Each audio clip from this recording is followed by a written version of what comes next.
Terraria. Drink 50 potions and die in one hit from utter nonsense that someone should lose their job for. Get offered sexual favors from a man in exchange for a 10% movement speed buff. Nigga, you gay! And turn your friend into a woman because he died first, and honestly, we cannot let that slide. Then, spend 20 hours trying to be the same boss over and over again, and then build every structure on the server into the shape of a penis. On accident, of course. None of this was on purpose.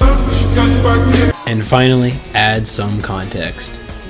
Terraria is a game close to my heart. When I was about 12, I used to play it for hours on the family iPad. It was fun, but when you're playing a version that's roughly 2 years behind the mainstream PC one, you get bored after a little while. However, after fast forwarding 5 years, I now have a computer, and my friend decides to send me a copy, suggesting that we beat the whole game on Master Mode. What could go wrong? At this point, it was too late, and the journey that we were about to go on was gonna be wild. This is Terraria, and this is the story of Gay Baby Jail. Good times, bad times, you know I share. When my woman at home runs out, I still don't see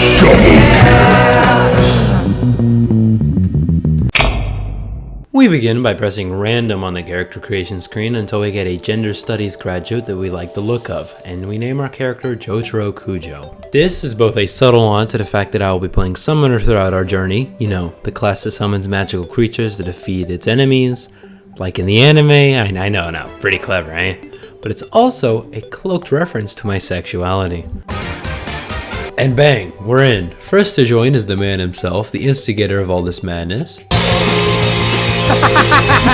Who's followed quickly by his cousin Ginger, whose name is both a hint towards the fact that he does not possess a soul, and it is a clever anagram of a word that I simply cannot say.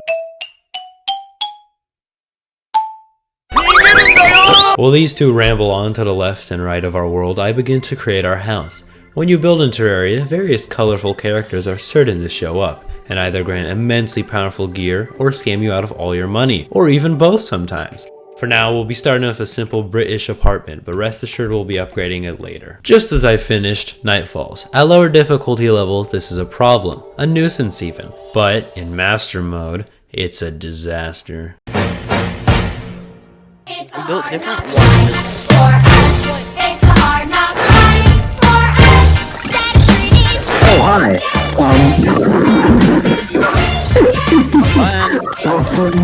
The worst part, in my friend's flawed opinion, is the natural feedback loop that dying repeatedly in one place causes. Specifically, a graveyard biome will spawn, and conversely lead to higher deaths. This, however, is my intended goal, because only in graveyard biomes does a summoner weapon that I need spawn. Now, after a couple minutes of dying, I started to down my actions, but in the end, Terraria rewards me, giving me the best possible version of the weapon that I could have gotten. Highest speed, highest damage, lowest cost, 100% worth it. Now to just clean up our house.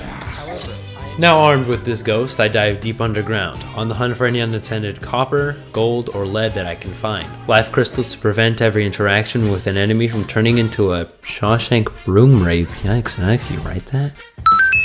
Flinks fur to upgrade my summoner gear, and a mushroom outfit because it looks cool.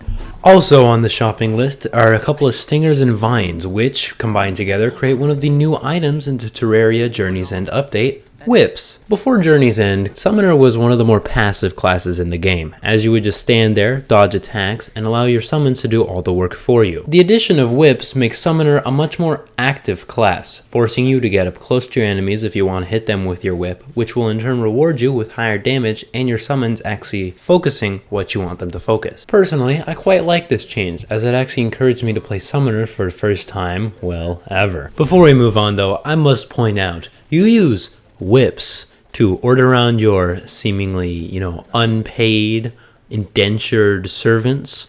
I mean, I don't know, but I'm a little curious. What did Terraria mean by this? Any potential moral quandaries aside, we must remember that Terraria is a harsh game, so I'll take any help that I can get. A prime example of this is the slime rain event that occurs mid-mining session. Better to come. For the next couple minutes, slimes of all sizes will fall from the sky, which in itself isn't really that much of a problem. However, once you kill 75 of these guys, the king shows up. And simply put, he's not happy.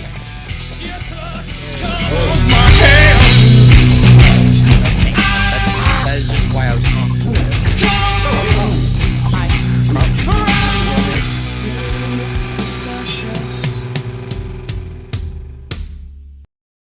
Immediately following this honestly painful defeat, I consult the Sigma manual for our next step. Apparently, through defeating us, King Slime has demoted us to beta males. Okay. And to regain our Sigma status, we have to participate in the age-old practice of male bonding. Oh, wait. Fishing. That makes a lot more sense. By disregarding women entirely, we can apparently regain socio-sexual dominance in the form of rare fish that can be used to make potions? Okay, makes sense.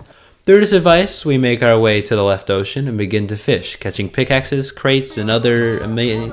You know what? Let's just let the montage play out. In a beautiful house with a beautiful wife, and you may ask yourself, well, how did I get here? Letting the days go by, let the water hold me down. Letting the days go by, water flowing underground into the blue again. After the money's gone, once in a lifetime, water flowing underground. Now with the necessary potions, we are able to successfully take down not one, not two, but three whole bosses, being King Slime, the Eye of Cthulhu, and the Brain of Cthulhu.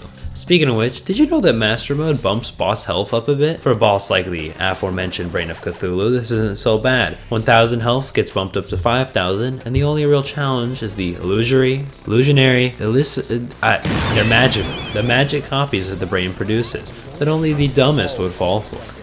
Oh my god, bro. On the other bony hand, we have Skeletron, the guardian of the dungeon, who goes from the reasonable 5,000 in normal mode to 20,000. How's that even fair? None of my weapons, none of them do anyone here. After drinking enough Keep's hair loss to successfully slow the crawl of my ever-increasing bald spot, we get down to brass tacks. The 20,000 health pool is divided between the main head and two hands. You only really have to kill the head, but the fight is substantially easier when you're not getting pimp slapped every 5 seconds. The head itself is not entirely docile, as every couple of seconds he will let it rip, greatly increasing contact damage and armor. Shockingly, we didn't beat him the first time. Or the second. Or the next couple of times. Eventually, we figured out we needed to improve our gear. To do this, we dug out a meteorite that had fallen earlier, snagging the most powerful pre-hard mode weapon for our ranger friend, the Star Cannon. Now armed with, frankly, stellar weaponry, Get it? we came back for a rematch. Spooky, scary skeleton.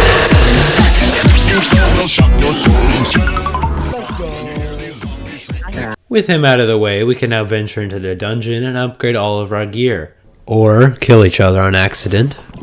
Are you serious? I did not see you there. However, there really isn't much besides that, so I'll be skipping it for now until we beat Plantera. Of course, I do get this cool whip, but that's about it. While new weaponry is nice, I'm still rocking the $4 flannel. I need some new threads though. Some drip, if you will. Getting a new outfit isn't as easy as it seems though. First, we have to crawl through the jungle, the best biome in the game. I killed myself. And then mine our way into one of the beehives that sit within. Carefully, of course. You have to be careful as to not disturb the... Whoops! As I was saying, you have to be careful that you don't accidentally break the larva within, as that would summon the queen bee.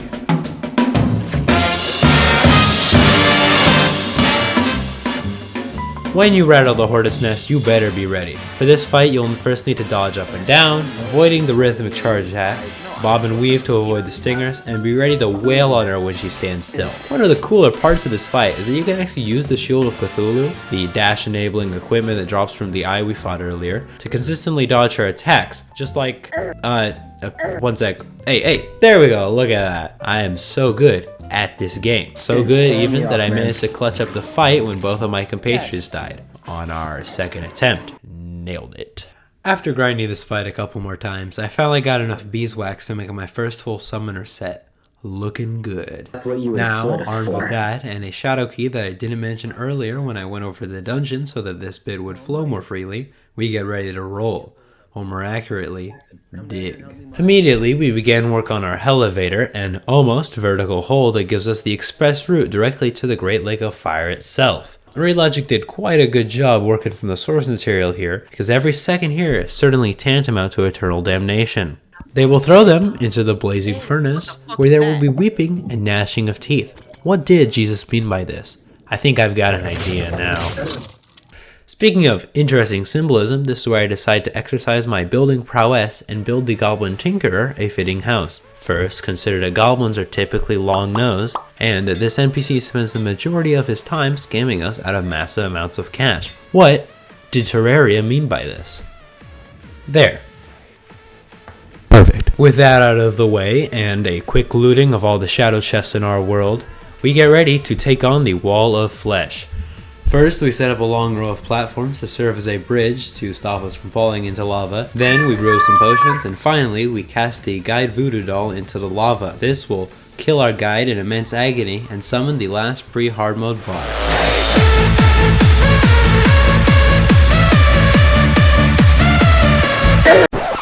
Sorry, let me repeat that. And summon the last pre-hard mode boss. Man, we suck. Third time's the charm. With the Wall of Flesh out of the way, Terraria really gets rolling. With the release of the Spirits of Light and Dark, our world is radically changed in almost every manner. New mobs, biomes, sick weapons, new bosses. Every aspect changed to make it more challenging. I gotta admit, this is my favorite part of any game, maybe ever. Sure, you can do some cool stuff in Fortnite.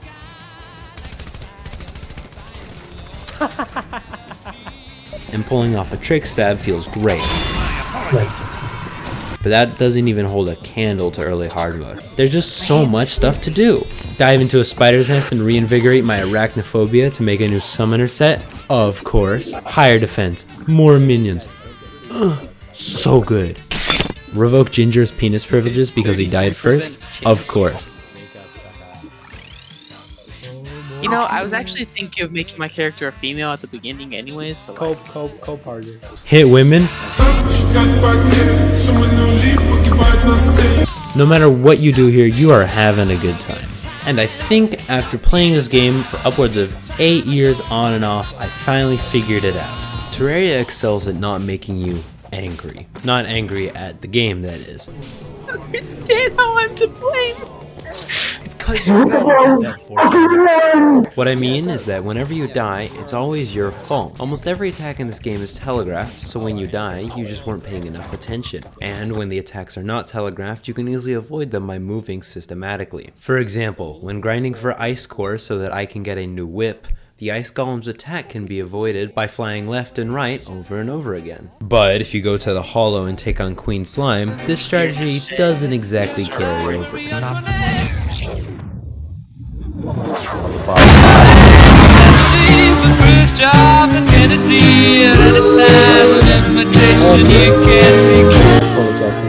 This fight is a great example of the other type of dodging you have to do in this game, telegraph dodging, in which you're shown that an attack is going to happen and given time to respond to it. For example, when Queen Slime is about to sit on you, she will coil up like a spring and jump high into the air so you can potentially avoid it. Unless you're into that type of thing. Hey fellas? Queen Slime Pussy. Another example of this is that in her second phase, when she starts gathering slime into herself, you can tell that she's about to shoot it out and can move accordingly to dodge it. I suspect by paying attention and a little bit of practice, this fight can actually be beaten without getting hit once. However, I have no footage of this because we suck at this game. Eventually though, we did manage to take her down the normal way, funnily enough dying in the process. Yeah, let's go. Seriously, just... One down, more to go.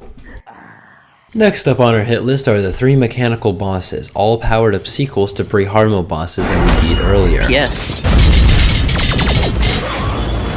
But before we get to them, we have some building to do. Me in sheer heart attack, Ginger couldn't make it, he was talking to a girl, clearly has to up his grind set. Both dive deep into the hollow, digging out a massive area and spawn-proofing it with walls. Then we prepare a lava pit, and voila, a mob farm. Besides being a pretty good source of revenue, this farm also excels at getting us Souls of Light, an item that has a chance to drop from any enemy in the underground hollow. By using 15 of these, we can craft hollowed keys, which have the same effect on empty chests that Black Tar Heroin has on my roided up dungeon monkey. Chiefly homicidal tendencies, flight, and a hankering for human flesh. I may have a problem on my hands. Sorry, where was I? Oh yes, when you place a hollowed key within an empty chest, it immediately morphs into a hollowed mimic, gaining about 12,000 health and just as much damage. It's not too hard to avoid most of its attacks. This is a systematic movement style fight, for reference. But when it stands still, here, let me just...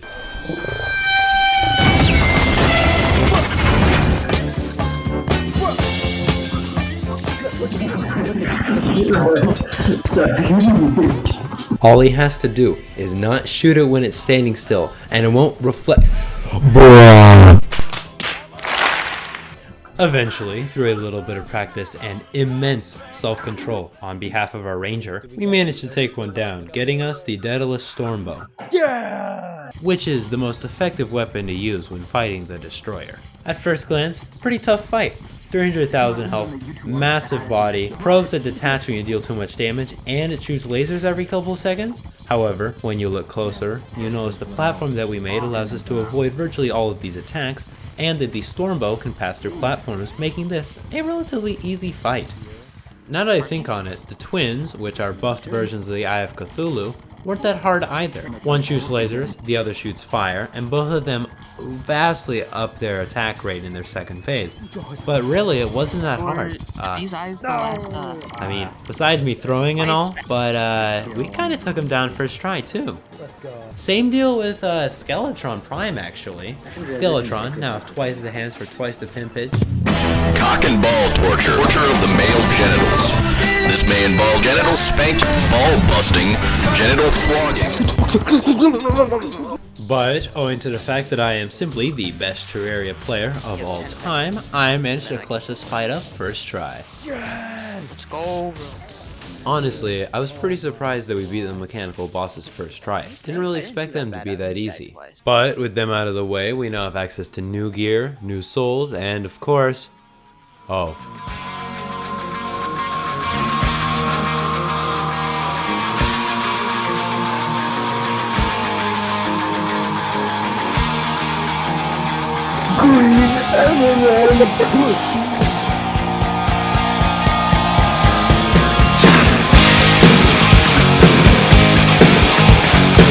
I'm already dead. Welcome to the jungle. Oh my god. Since not. Plantera's got it all. This slow-moving 100,000 health plant will start by letting loose a flurry of seeds, thorns, and spores that turn the already terrible jungle into an organic hurricane. Once you knock her down to her second phase, she forsakes these projectiles altogether, opting instead to swallow you whole, either herself or with the many mouths she spawns. All things considered, do I even need to tell you how the first fight went? Or the second? In fact, it took us 5 tries before we determined we needed a new strategy before a keyboard smashing event occurred. After a little bit of research, we drew on the techniques of better YouTubers, specifically Waffle Time, and created an Osagov tunnel, which, for those curious, stands for... Our oh shit oh god oh fuck tunnel, where we sprint away from Plantera in her second phase when she's had too much to drink and attempts to get handsy with us despite the fact that she's a married woman. Thank you, Waffle Time. Very cool. And, much to my surprise, it actually worked like a charm. We beat her instantly right after making this. All we had to do was dive down it when the second phase hit, and it was easy as pie. The defeat of Plantera allows us to do 2 new things. 1, investigate the screams echoing now from the dungeon, and 2, segue into side content! Terraria excels at side content to an astonishing level, somehow managing to make every bit of optional exploration and grinding loads of fun. Before I show off what happens after we beat Plantera, let's look at what happened beforehand by asking the question, where did I get these bats? The answer, weirdly enough, is fishing. But not just any fishing. No, if you want to get your hands on a sanguine staff, you have to fish during a what comes out of the water is liable to rip the flesh from your bones and painfully disembowel you. Now, the scariest thing you could fish up pre-hard mode was an undead merman, which was a challenge with its 1,000 odd health. But if you did the same thing in hard mode, you would come face to face with Duke Fishron! Editor, cut that out. What I meant to say is that if you do the same thing in hard mode, you will come face to face with the Dread Nautilus, which is admittedly quite a fun mini-boss, except for this attack. There's no way to dodge this, man, I'm convinced. On the topic of things that were lackluster in pretty hard mode, we have the dungeon, which, while being a little challenging, wasn't really that exciting when unlocked. To spice it up, several new enemies move in once Plantera is defeated, with such classics as... And if you can manage to take down these guys, a plethora of new weaponry and gear becomes available to you, such as the Master Ninja Gear, which allows you not only to dash a hefty distance, but also gives you a 1 in 10 chance to dodge any attack, which is especially helpful for those who who need a bit of help dodging. There's also the biome chest, which can now be opened, which each grant a specific class weapon to one of us. Of course, mine is the coolest, but with a California super gay laser that Jackson gets, it is a tough competition. But, of all the loot that is now available to us, Ectoplasm is the most important, because with it you can summon both the Frost and the Pumpkin Moon, which are 2 Christmas and Halloween themed events that grant us even more cool loot. My favorite part of these events wasn't the robotic Santa Claus, which now that I think on it was likely inspired by Futurama. Nor was it the new summoner set I got by killing several Morning Woods. By the way, pretty funny pun, you should probably look that up. It actually was the fact that my dear friend, Ginger, decided to unionize against me and force me to put the 2 Girls 1 Cup rap video, something you definitely shouldn't look up, by the way, in this video, because that was apparently the only thing that would guarantee his help in getting me the Dark Harvest whip. I can't do that. Is that or I'm quitting? Even after I agreed, though, he didn't stay long enough for it to actually drop, meaning I had to spend another painful hour on my own grinding for it. I'm not mad, I'm just lying. Another event in a similar vein to these is the Old One's Army, which borrows from the tower defense game Dungeon Defenders 2. Personally, I've never played. I probably should. Ha! Sorry. Let's see. It is a fun, wave-based challenge that gives everyone but me cool gear. Now, I mean, I do get a sentry turret, but I wish I could get more for facing down Muslim extremists, Shrek from How to Train Your Dragon, and your mom. Yes, there probably was a funnier joke there, and no, I'm not going back and fixing it. On the topic of oversized pigs, we have Duke Fishron, who I would put on the same level as Queen Slime. Telegraphed attacks, consistent movement, and high damage outputs, along with a terrifying third phase, Right, that's right. make for a challenging, albeit fair fight. That is, if you don't throw harder than a baseball player.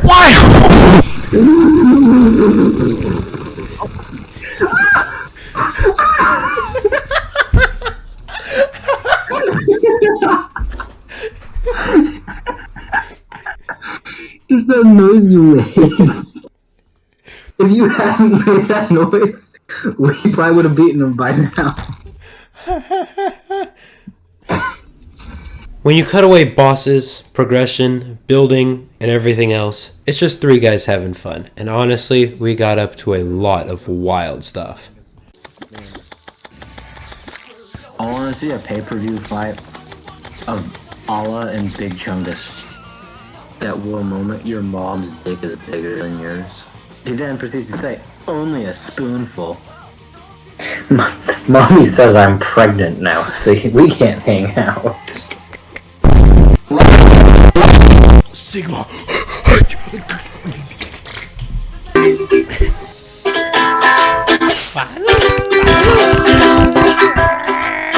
Okay, you guys talk real quick.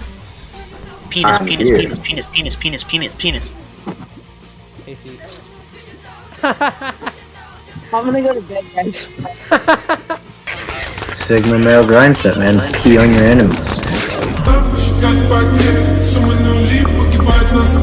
At this point, you're probably wondering, Hellzone, why are you showing me all this stuff? Well, for one, it's pretty funny, and 2, because it sets up a good contrast to what happened next. A grueling, long, arduous journey, which led to much swearing, yelling, and the consumption of many a painkiller. It's nice to know that Terraria is at times a fun game before you harden your heart, reforge all your gear to maximize damage, get a new armor set that allows you to dodge attacks, and mentally prepare yourself for the Empress of Light.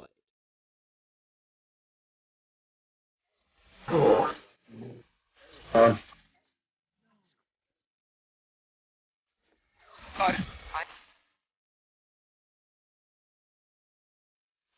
have died. This fight, man. I'm not sure I can even do the whirlwind of emotions we went through justice, but I'll try. Starting with the mechanics of the fight itself. This fight is the pinnacle of telegraph style dodging, with every attack given time to react to as it ought to be, considering the fact that every one of these hits is an instant kill. For example, when she shoots out ethereal lances, their flight path is shown in bright yellow lines before they are launched, giving you plenty of time to dodge or move out of the way. Then there's the everlasting rainbow, which, while being visually telegraphed, is more audibly telegraphed because, even if the Empress is off the screen, you can hear it coming, and I mean, it is quite a nice sound. This is actually my least favorite attack that she does, owing to the fact that the hitbox is far too large. I mean, seriously, look at this. This is some silly stuff. Especially when you consider every hit is an instant KO, this honestly shouldn't have made it past playtesting. It was the very tail end. That was literally the very end of the stupid gay rainbow from gay people in their person.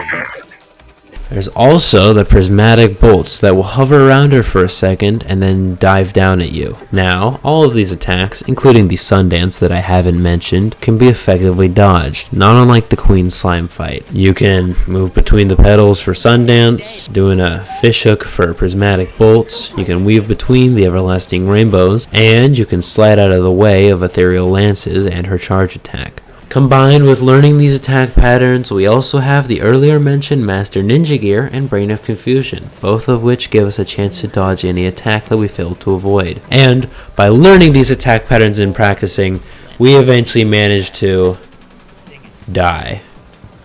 Over and over and over and over again. We got so close at times, tantalizingly close, but we failed. Over and over again. Maybe it was because the attacks came to, or we got rusty in the week-long breaks between sessions, or honestly we kinda sucked. Insanity. The same thing over and over again really is the best word for it.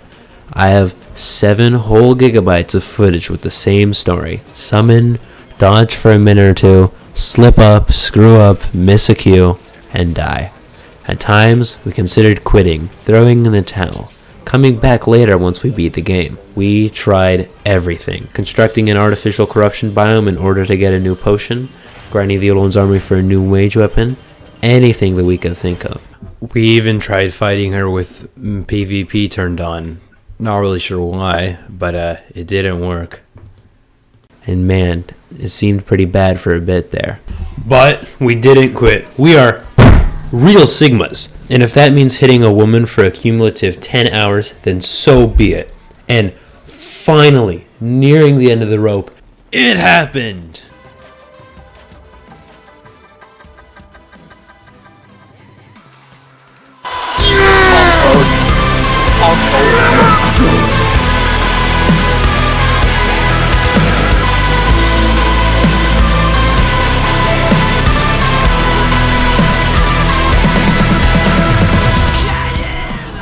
Feel my heart beating right now.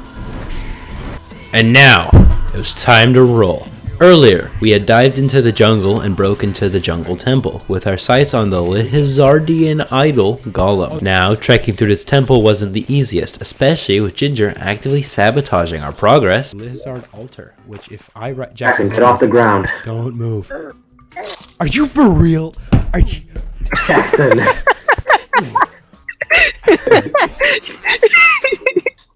Eventually, through some miracle, we do actually make it to the main room and summon Golem, the god and idol of the Lizardian people. Now, he might have laser eyes and fireballs, but this guy really is a pushover no matter what difficulty you set your game, so we got him out of the way with only a couple of tries.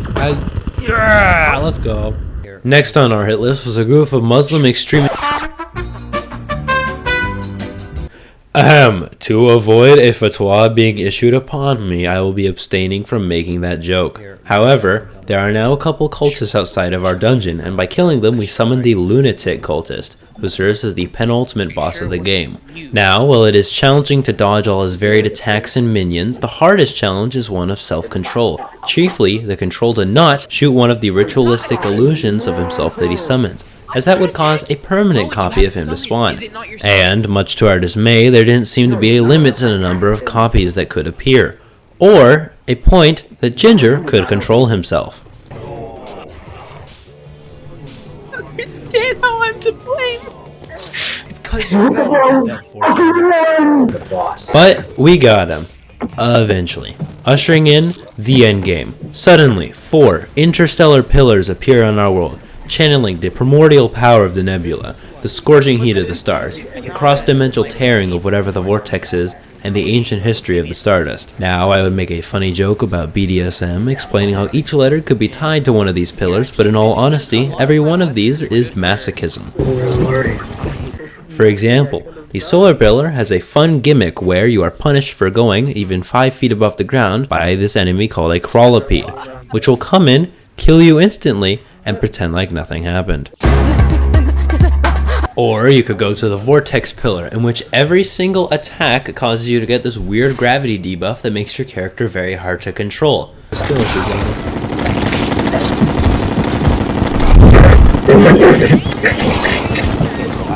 Or maybe the Nebula Pillar is more your style, where every couple of seconds you'll get jumped and completely blinded, which, in my personal opinion, is the best debuff in the game.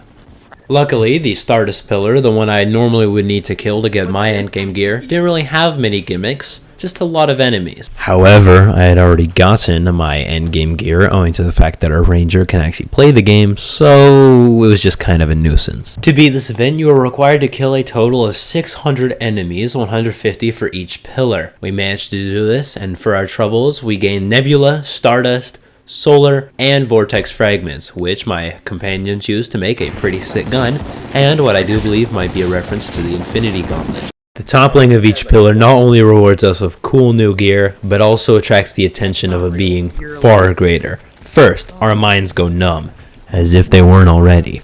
Then, we are suddenly overwhelmed with pain, as if we weren't already. And thirdly, we are alerted to the presence of a couple of...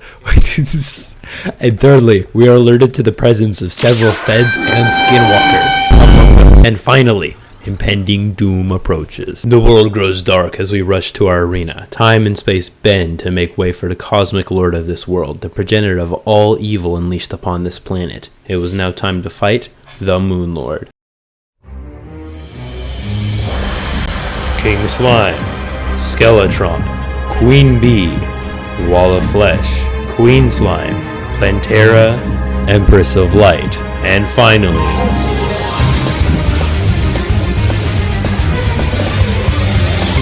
the Moon Lord is not only the perfect synthesis of telegraphed and consistent movement dodging, but also a most excellent finish to this game.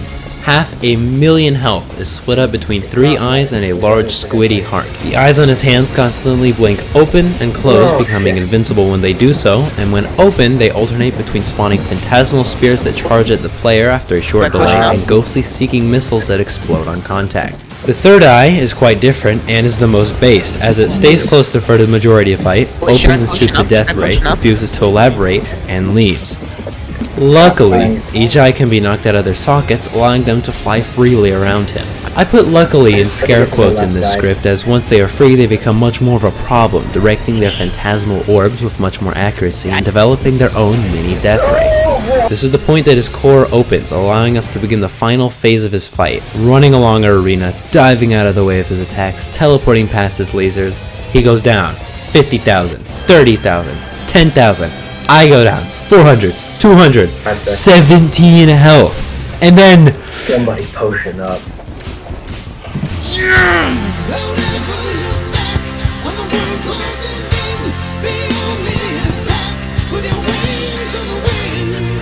Man, I can't believe we did it. That took a little too long. And that's kinda it for Terraria. I mean, after Moonlord, you could grind for endgame armor and gear, which, while being a significant time investment, is pretty fun to play around with. Or you could, like my friends, accidentally blow up massive portions of our world and blame it on a creeper. The other way. That's what I meant. Where did it go?